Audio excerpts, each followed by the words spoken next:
नमस्कार, स्वागत है आप सभी का। मैं हूं हिमांशु और आप देख रहे हैं हलचल इंडिया। बेबाक खबर तेज असर। आइए नजर डालते हैं आज की खबरों पर। मुजफ्फरनगर जनपद के मेरठ रोड स्थित लोक निर्माण विभाग गेस्ट हाउस में नगर की आधारभूत संरचना और यातायात व्यवस्था को और सुदृढ़ व सुचारू बनाने के उद्देश्य से एक उच्च स्तरीय बैठक का आयोजन किया गया। इस बैठक में राष्ट्रीय राजमार्ग प्राधिकरण के वरिष्ठ अधिकारियों, जिलाधिकारी मुजफ्फरनगर व अन्य तकनीकी विशेषज्ञों को व्यावसायिक शिक्षा व कौशल विकास राज्य मंत्री उत्तर प्रदेश सरकार कपिल देव अग्रवाल ने शहर के विकास के लिए विभिन्न कार्यों के निर्देश दिए। बैठक में मुख्य रूप से कोकड़ा संधावली पुल और मेरठ पेरीफेरल से रामपुर तिराहा तक 6 लेन विस्तार जैसे दो महत्वपूर्ण परियोजनाओं की सीमा अलाइनमेंट के विस्तार और निर्माण कार्य शीघ्र प्रारंभ कराने को लेकर गहन विचार विमर्श किया गया। मंत्री कपिल देव अग्रवाल ने कहा कि हमारा स्पष्ट संकल्प है कि मुजफ्फरनगर को एक सुव्यवस्थित, आधुनिक और प्रगतिशील शहर के रूप में विकसित किया जाए। इन दोनों पुलों व राजमार्ग विस्तार की परियोजनाओं ने न केवल नगर के यातायात को सहज बनाएगी बल्कि व्यापारिक गतिविधियों, स्वास्थ्य सेवाओं व शैक्षिक संस्थानों तक पहुँच को सरल, सुरक्षित और समयबद्ध बनाएगी। मंत्री ने जिला प्रशासन में NHAI के अधिकारियों का आभार व्यक्त किया जिन्होंने इन विकास परियोजनाओं पर सकारात्मक रुख अपनाया है। चाहिए कि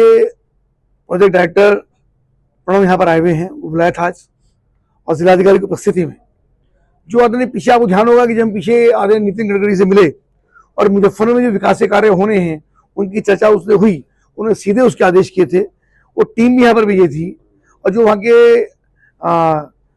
हेड हैं वो भी यहाँ पर आए थे। उनके बाद आज अधिकारी यहाँ पर आए हैं, बातचीत हुई है। सबसे बड़ी प्रसन्नता की बात यह है कि जो वेहला चौक है, यानी वेहला चौक से चल करके जो संधावी वाला पुल है उस पुल को जोड़ना और वहां से ओवरब्रिज बनाना और उसको लेकर A to Z से आगे जाना, ये पुल हो जाएगा लगभग 2 किलोमीटर का। तो इसके ऊपर 200 करोड़ रुपए की स्वीकृति हो गई, ऐसी इन्होंने सूचना अभी दी है। उसके टेंडर की प्रक्रिया बहुत जल्दी होने वाली है। तो एक प्रस्ताव ये पास हो गया है, निश्चित रूप से प्रसन्नता का विषय। और आते हैं नितिन गडकरी जी का मैं धन्यवाद करता हूँ कि बहुत जल्दी उन्होंने इसकी प्रस्ताव दिया। इसके अतिरिक्त जो हमारा नेक्स्ट विषय है वो हमारे पास जो बिलासपुर का कट है, कुकुड़े का कट, जो हमारी विधानसभा के अंदर भी पड़ता है, उसमें लेकर के लोगों में नाराजगी रहती है। पीछे एक्सीडेंट भी हुए हैं। और यहाँ मेरठ से लेकर के रामपुर तिराहे तक जब आदरणीय गडकरी साहब से मिले तो उन्होंने कहा जितना तुम मांग रहे हो उससे 10 गुना हम तुमको दे देते हैं, यानी इसको हम 6 लेन कर रहे हैं। तो जहां से पेरीफेरल खत्म होता है उस पेरीफेरल से यानी लगभग प्रतापपुर से और रामपुर तिराहे तक ये 6 लेन की स्वीकृति इसकी हो गई है। इसकी DPR बन रही है और उसी में ही ओवरब्रिज भी बनेंगे। तो मनसूपुर का ओवरब्रिज, जोधे का ओवरब्रिज और उसके साथ साथ जो हमारा ये कुकुड़े वाला चौक है ये और रामपुर तिराहा, इन सब के ओवरब्रिज बनना, उनका 6 लेन बनाना, ये काम भी बहुत जल्दी प्रस्तावित है। DPR उसकी बन रही है, एजेंसी को काम दिया गया। लेकिन मैं दोबारा अपनी बात को रिपीट करूंगा कि जो वेहला चौक से लेकर के गुप्ता रिसोर्ट तक का ओवरब्रिज का एक्सटेंशन होना था उसकी 200 करोड़ रुपए की स्वीकृति हुई है और बहुत जल्दी टेंडर लग करके उसमें काम शुरू हो जाएगा।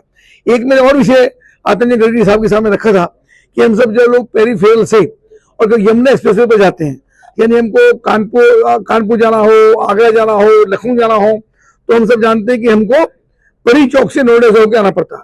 लगभग 15 किलोमीटर का पैच है, बहुत परेशानी होती है, जाम लगता है, दिक्कतें होती है। उसका प्रस्ताव भी मैंने निवेदन किया था कि सर्वाधिक दिक्कत हम ही लोगों को होती है।